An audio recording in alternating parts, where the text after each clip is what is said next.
The Green Voice. Yes, we agree. Tuna Masacha Njelu Kasaka, Mheshimiwa Dr. Florence George Samizi, Mheshimiwa Amandus Julius Chingulile ajiandae. Nakushukuru sana Mheshimiwa Mwenyekiti, nami nimepata nafasi niweze kuchangia kwenye bajeti hii muhimu sana ambayo inawagusa Watanzania wengi, ambao Watanzania wengi sana wanajihusisha na kilimo, hasa kilimo kile kidogo kidogo. Na timu yote ya wizara kwa kazi kubwa ambayo imeendelea kuifanya kuhakikisha kwamba kilimo cha nchi yetu kinaendelea kuwa mkombozi kwa Watanzania wetu, lakini kilimo hiki kinaendelea kuwakomboa kiuchumi, hasa sisi watu ambao tunatoka maeneo ya vijijini. Niendelee pia kupongeza kwa bajeti ambayo imeendelea kukua mwaka hadi mwaka. Tunafahamu kwamba tumetoka kwenye bilioni 294 mpaka trilioni 1.2 mwaka jana, na mwaka huu imeendelea hivyo. Hii yote ni juhudi kubwa ambayo inafanywa na wizara, lakini pia tumpongeze Mama yetu Samia Suluhu Hassan. Ameendelea kuwa mkulima namba moja, champion, kuhakikisha kwamba anawajali wakulima, anaijali kilimo na kuhakikisha kwamba Watanzania waendelee kunufaika na kilimo hiki. Na tunapoenda kupongeza kwa kuongezeka kwa bajeti, pia tunaendelea kupongeza kwa mipango mizuri aliyokuwa nayo, namna ambavyo sisi ambao tunatoka maeneo ya kilimo, hasa ambacho tunatoka kwenye kilimo cha tumbaku, mipango yenu mizuri kwenye wizara, mipango yenu mizuri kwa kwamba kilimo hiki kinazidi kukua. Tumeweza kuona namna ambavyo zao letu la tumbaku limeweza kukua kutoka 2021-22. Sisi mkoa wa kitumbaku wa Chunya tulikuwa tunazalisha tani milioni 15, lakini mwaka huu tunategemea kuzalisha tani milioni 25 mkoa wa kitumbaku wa Chunya. Haya ni mafanikio makubwa sana, tunawapongeza kama wizara, na tuwaambie, tapingana kidogo na mama yangu Tea kwamba uchumi wa wakulima wa tumbaku umeweza kukua na umeongezeka kwa kiasi kikubwa sana. Sisi leo wastani wa juu wa zao la tumbaku ni $3.4. Hii haijawahi kutokea kwa kipindi kirefu sana toka Mama Samia ameweza kuingia. Haya kwetu ni mafanikio makubwa sana. Hivyo pato la halmashauri yangu mimi ya wilaya ya Chunya kupitia zao la tumbaku mwaka uliopita tulipata bilioni 3.8 ambayo imetokana na ruzuku kutoka zao la tumbaku. Kwa hiyo sisi kwetu zao hili ni mkombozi kwa wakulima, lakini pia mkombozi kwa serikali. Mheshimiwa Mwenyekiti, pamoja na mazuri haya ambayo yamefanyika kwenye zao la tumbaku, lakini bado tunaendelea kushauri serikali iweze kuona namna bora na nzuri ya kuhakikisha kwamba zao hili kadri linavyoendelea kukua, tuendelee kutunza mazingira. Mazingira yetu mengi kunaolima maeneo ya tumbaku yanaharibiwa sana. Tunajua wakulima wanakatwa fedha kwa ajili ya kupanda miti, lakini hiyo miti haionekani. Hivyo tuishauri serikali ione namna iliyokuwa nzuri ya kuhakikisha kwamba wakulima wa kwetu wanawekewa utaratibu mzuri ili hii miti isiweze kuharibiwa kwa kiasi kikubwa kama ambavyo inaendelea kutokea sasa hivi. Jambo la pili yake, wakulima wetu hawa kwenye zao la tumbaku pamoja na kutumia nguvu kubwa sana kulima, lakini changamoto ya majanga ya asili yameendelea kuwaletea hasara sana. Changamoto ya ukame kama mwaka huu ambavyo tumeona mvua zimekuwa kidogo, hivyo wakulima mazao yao yamekuwa machache. Lakini pia kuna wakati mvua zinakuwa nyingi, hasa mvua za mawe, majani yale yanaharibika, na yakiharibika inakuwa ni hasara kwa mkulima. Nitoe ushauri kwamba tuone namna ya kusisitiza ile bima ya wakulima, tuhakikishe tunaipa nguvu ili wakulima hawa wasiweze kupata hasara kama ambao wanapata sasa hivi.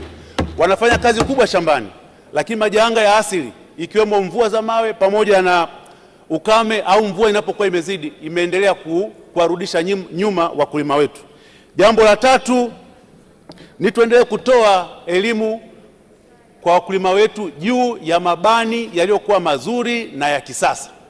Wakulima wanafanya kazi kubwa sana shambani, lakini kazi kubwa ile inakuja kuathiriwa kwa wakati wa ukaushaji wa hii tumbaku kupitia kwenye mabani. Mabani mengi yanayojengwa yanakuwa hayana ubora wa kisasa, sio makubwa kulingana na uhitaji. Hivyo wakulima na kazi kubwa ambayo wanakuwa wameifanya inaenda kupotea katika ukaushaji wa tumbaku, na wakulima yale ambayo wanategemea kupata wanashindwa kuyapata kama ambavyo wanategemea. Na jambo la nne, tuendelea kutoa elimu juu ya kalenda ya upandaji wa zao la tumbaku. tukifuata kalenda vizuri, wataalamu wetu wakawasisitiza wakulima, tutaweza kupata mazao mazuri na wakulima wetu wataona tija ya zao la tumbaku, na hii bei ambayo iko sasa hivi itaweza kuwanufaisha vizuri zaidi. Mheshimiwa Mwenyekiti, jambo jingine, tunafahamu kwamba Watanzania wengi wanategemea sana kilimo kuendesha maisha, hasa kule vijijini, na kilimo ambacho sasa hivi tunatakiwa twende nacho, na kila mmoja akizungumza hapa, ni kilimo biashara. Kilimo biashara ndio mkombozi wa mkulima wetu wa Tanzania na soko letu la mazao ya kilimo. Niombe serikali iwekeze sana kwenye kilimo cha umwagiliaji. Tunajua inafanya kazi kubwa, inaendelea kuchimba mabawa, inaagiza magari ya kuchimba visima, lakini hii kasi iweze kuongezeka. Tukiongeza hii kasi, tunaamini kwamba wakulima wetu wataweza kunufaika. Sisi watu wa wilaya ya Chunya, hasa tarafa ile ya Kipembawe, yamegundulika maeneo mabonde mazuri yanayofaa kwa kilimo cha umwagiliaji, kujenga skimu ya umwagiliaji. Kata ya Kambi Katoto, kata ya Mafyeko, kata ya Lualaje pamoja na kata ya Lupa, maeneo ya Liesero. Haya yamegundulika kwamba yanafaa kupitia wataalamu wetu wa ndani na wataalamu kutoka wizarani kupitia tume ya umwagiliaji waliweza kufika wilaya yetu ya Chunya, wakayaainisha, wakayaona, na sisi tukaweza kuomba, tumeandika barua kuomba angalau tuweze kupata usanifu wa kina takribani kama milioni isiyopungua 500 hivi. Hizi fedha tukiweza kuzipata, ukafanyika usanifu wa kina, angalau sasa tuweze tukaanza kuweza kuyajenga maeneo yanayofaa kwa umwagiliaji, na sisi wilaya ya Chunya tukapata skimu za umwagiliaji. Hivyo kilimo chetu tutaweza kwenda mbele na wananchi wetu wa tarafa ya Kipembawe wakaweza kunufaika. Bei yake, kuna skimu ya umwagiliaji ambayo ilianza kujengwa muda mrefu sana toka 2012 ambayo inaitwa skimu ya Ifumbo. Tulipata zaidi ya bilioni 1, lakini ilijengwa ndani ya mwaka mmoja ikasimama. Zile fedha ni kama zimepotea. Hivyo kwa kuwa serikali nia na lengo lake ni kuhakikisha kwamba eneo lile ambalo linafaa kwa kilimo cha umwagiliaji liendelee, ili lengo lake liweze kutimia, niombe wizara, tunafahamu ilikuja, lakini iweze kufanya usanifu upya kulingana na mazingira ya sasa hivi, tupate fedha, usanifu wa kina ufanyike, skimu ile pale iweze kujengwa, ili wananchi wa kata ya Ifumbo na wilaya ya Chunya tuweze kunufaika, wakati hii tayari tunakuwa tumesha ianza nayo.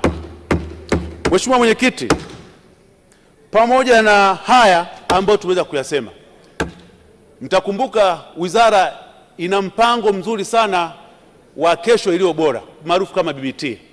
Sisi wilaya yetu ya Chunya tuna maeneo takribani hekta zisizopungua 600 ambayo waziri alifika tukayaainisha, lakini tulitegemea kwamba angalau sasa hivi hatua za mwanzo zile zingekuwa zimeweza kuanza, lakini mpaka sasa hivi mradi huu bado haujaanza. Niombe Mheshimiwa Waziri, wananchi wangu wa tarafa ya Kipembawe wanategemea yale mashamba pori, wakiweza kuyaendeleza tutahakikisha kwamba uchumi wa wananchi wa Chunya kwa maana tarafa ya Kipembawe utakuwa, ajira zitazalishwa, lakini kama nchi tutakuwa na uhakika wa chakula cha kutosha. Mlibebe hili ili pamoja na mradi unavyokuwa unaendelea tuhakikishe kwamba na sisi wilaya ya Chunya tunapewa kipaumbele, pamoja na zao la tumbaku linaendelea, lakini na haya mazao mengine yaweze kwenda vizuri zaidi. Mheshimiwa Mwenyekiti, mimi nikushukuru kwa nafasi hii, niendelee kumpongeza Mheshimiwa Waziri kwa kazi kubwa ambayo anaendelea kuifanya yeye na wataalamu wake. Tunaamini kilimo sio uti wa mgongo, kilimo ni biashara na kilimo ni fedha. Naunga mkono hoja Mheshimiwa Mwenyekiti. Asante sana Mheshimiwa Masache Njalu Kasaka.